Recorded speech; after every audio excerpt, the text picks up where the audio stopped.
The Honorable Malema.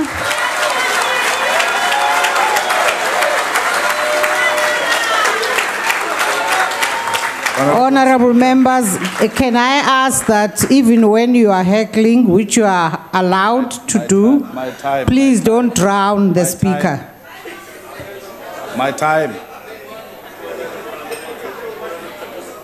Honorable Speaker, we thank you for the opportunity to speak to South Africans, Africans, and the world about the issues confronting our people. We should make it very clear that we do not want to debate the state of the nation which was presented here by an illegitimate president. We refuse to legitimize the morally and politically compromised president of the ANC. We do not recognize him due to his incapacity, lack of direction, association with criminal elements, unaccountability, and pure disregard of the Constitution and the people of South Africa. We are here to speak about a country where more than 26 million of its population live in absolute poverty and suffering. We are here to speak about a country where more than 8 million of its capable workforce cannot find jobs because the state under its current leadership cannot provide jobs. We are here to speak about the many capable children who do not have access to quality and free education because the state cannot provide free quality education for all.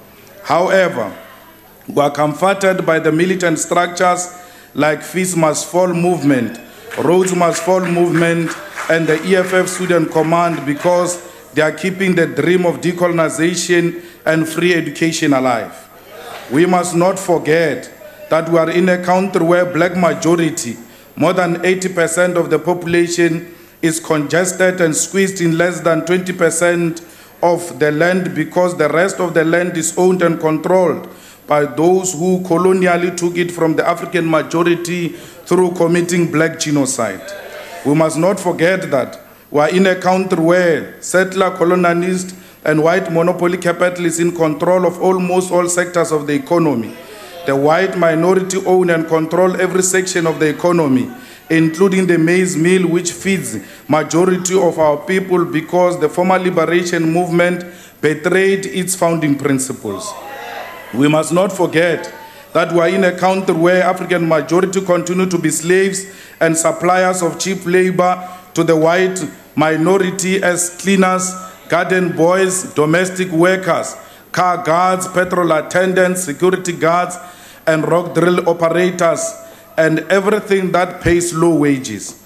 The ANC has destroyed the nursing, teaching, and police profession by paying those workers peanuts. Our people are hungry for land. Land hunger is a reality. Our people are misled to celebrate the so-called middle class and the black executive who are nothing but credit-worthy and indebted blacks who do not own and do not control anything. We are here to ask the whole of South Africa to listen to the voices of struggling masses of our people in the informal settlements like Tembeli, Twetla, Winnie Mandela Squatter Camp, Krisani Squatter Camp, Joe Slovo Squatter Camp, Deep Sloot, Alexander, Marikana, and all the dejected and neglected areas where poor black people live. Fellow South Africans, majority of our people in township live in a state of indignity and congestion. They live like pigs when they are alive and even when they are dead. The majority in eThekwini, Sebokeng, Amaskral, Soshangube, Umlazi, KwaMashu, Dantsane, and many areas are still forced to share a small piece of land when they are alive. And even in death, they are still forced to share graves where more than 2 people are buried in one grave. My brothers and sisters, let's pay solidarity to rock drilling operators, the mine workers, the metal workers, the workers of ShopRite and all the retail stores who are underpaid and some employed through labor brokers. 22 years after the so-called democracy, less than 10% of the land has been redistributed.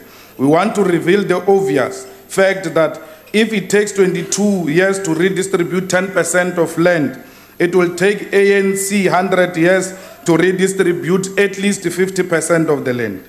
Our economy is just a consuming economy, and we are unable to manufacture and produce even basic consumer goods and services such as phones, televisions, cars, many food items, teaspoons, matchsticks, toothpicks, and clothes. What kind of a self-respecting country fails to produce food for itself despite the availability of arable land? More than 10 million workers who wake up every day to sell their labor, they do not get any living wage, and they do not qualify for houses, cars, clothes, and education for their children. Many black South Africans die because they cannot afford medication. We speak of these realities because the so-called president of South Africa never pointed to those realities. We are aware that during your so-called State of the Nation, you did mention about the relocation of Parliament to one city.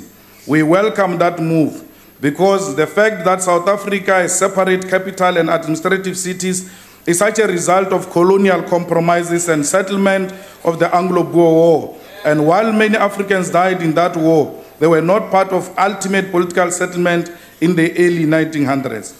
More than money, it is politically correct for South Africa to have one capital city to affirm its own identity as a post-colonial political territory, not unworkable capital cities that waste resources of our people.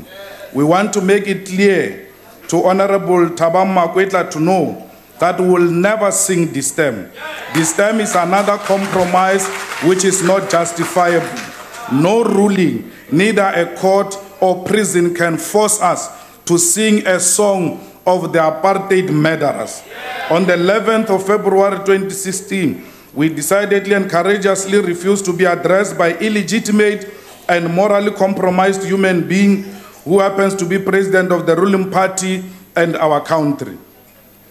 In our previous life, we uncritically accepted so many lies, fictions, and conspiracy theories created about you, Mr. Zuma. And our fear of third term as well misled us. But the signs were there. Your questionable political life and the events that led you to become a president is a sign that indeed we should have opened up to those signs.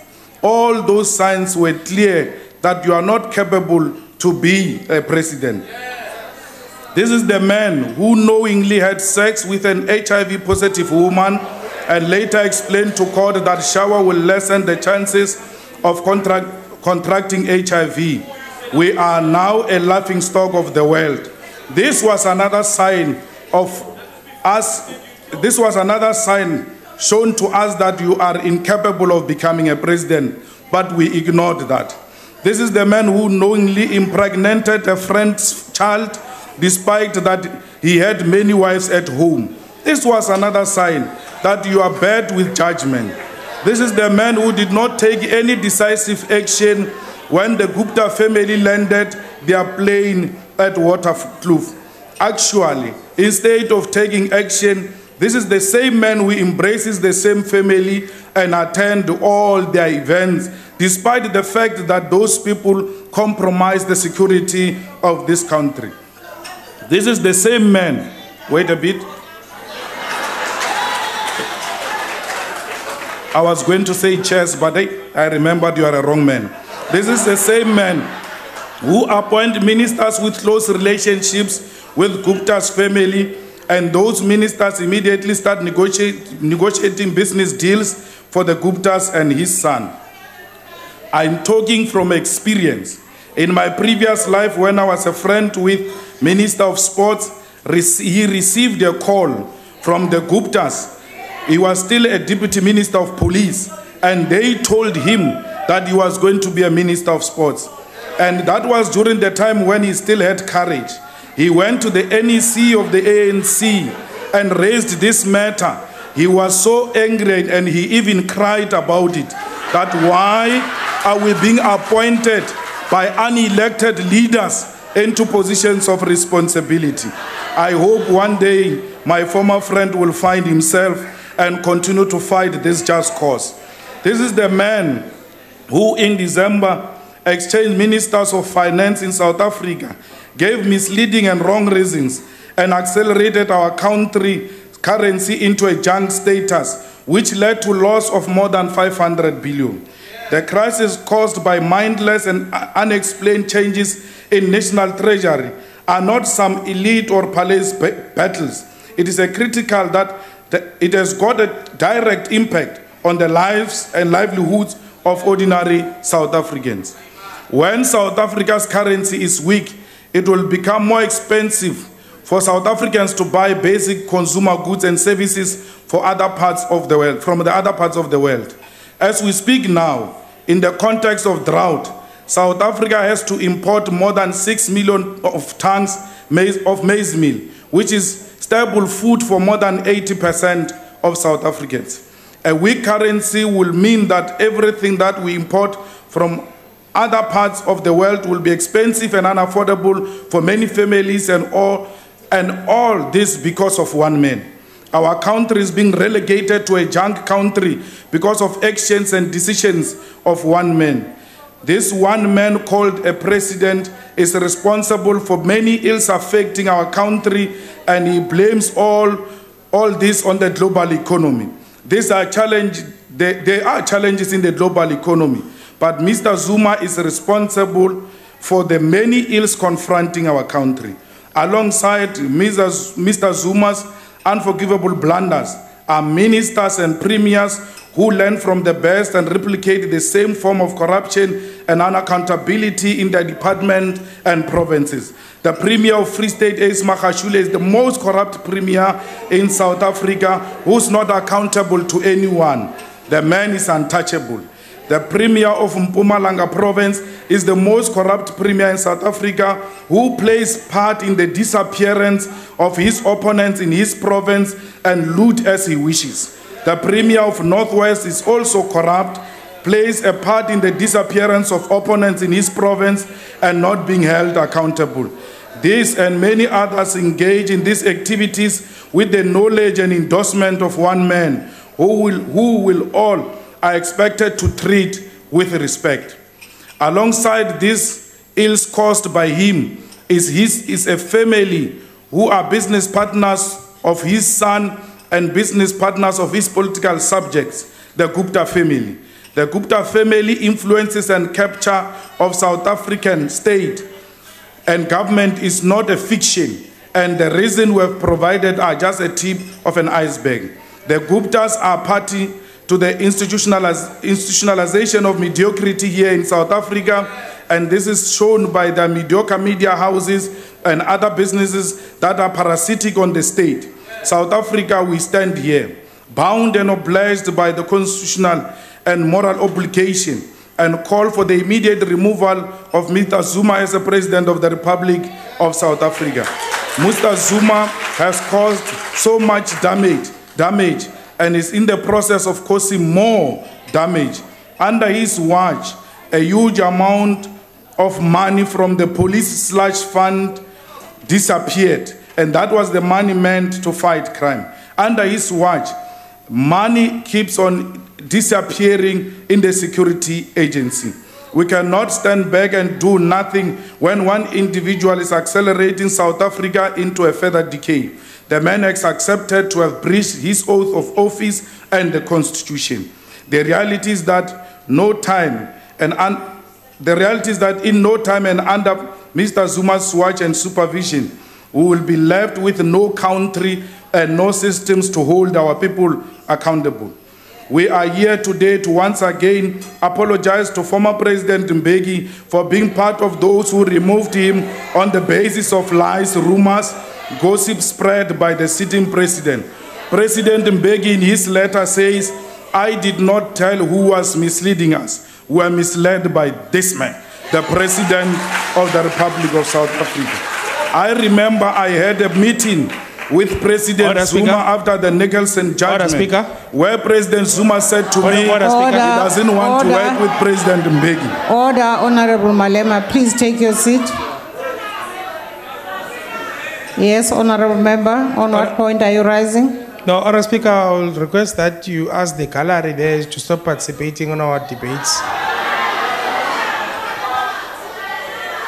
Indeed, we always repeat this on numerous occasions in the past, that we ask and appeal to our guests in the gallery to please not participate in the proceedings of the House by clapping your hands or in any other way participating in the proceedings, because we want to welcome you all to be part of this joint sitting only by sitting and observing in an orderly fashion. Thank you very much. Proceed, Honorable Malema. I led the charge on the removal of President Mbeki after the meeting I had with President Zuma, where he made it very clear to me that he's not prepared to work with President Mbeki. This is despite the fact that the former president of the Youth League, Mbalula, called me from the mountain and encouraged me not to participate in that activity of removing Mbeki because it will cause a problem. That's why I know that Mbalula has got capacity to see wrong things. He just needs to come around. Had we listened to him, we will not be in this state. For those who do not know, Mbalula discouraged us from calling for the removal of President Mbeki. We apologize to President Mandela for allowing Mr. Zuma to reign his legacy and turning South Africa into a junk country. We never and will never agree with the economic policies pursued by both President Mbeki and President Mandela, but at least they knew what they stood for, unlike him, who stands for nothing, always get persuaded by the Guptas to take wrong decisions, a man who prioritizes himself and his family. If all of you doubt that, then you must refer to the presentation which was made in the Constitutional Court, where all of you were damned by the president. A man who can single-handedly destroy what used to be the movement of the people. A man who says, I will not pay. The whole movement says he must not pay. A man who says, now I will pay. The whole movement says, you will now pay. Think, comrades, that you are participating in destroying the organization of Krisani, Lituli, and O.R. Tambo, organization that never believed in the politics of personality cult. You are more Zuma members than being members of the ANC. You need to discover yourself. Tell to all South Africans, our message is clear and simple. Freedom is coming. The economic freedom fighters is the last hope for jobs and service delivery. We are the last hope for massive industrial development to create millions of jobs. We are the last hope for free quality education for all. We are the last hope for quality health care, for sanitation, and for better services. We are the last hope for the war against corruption. The EFF is the last hope for the people of Stretla, of Mdantsane, Umlazi, Soweto, Makwilering, Bushbuck Ridge, Orange Farm, Guguletu, Kailicha, Umtata, and all areas where there are no jobs and basic services for our people.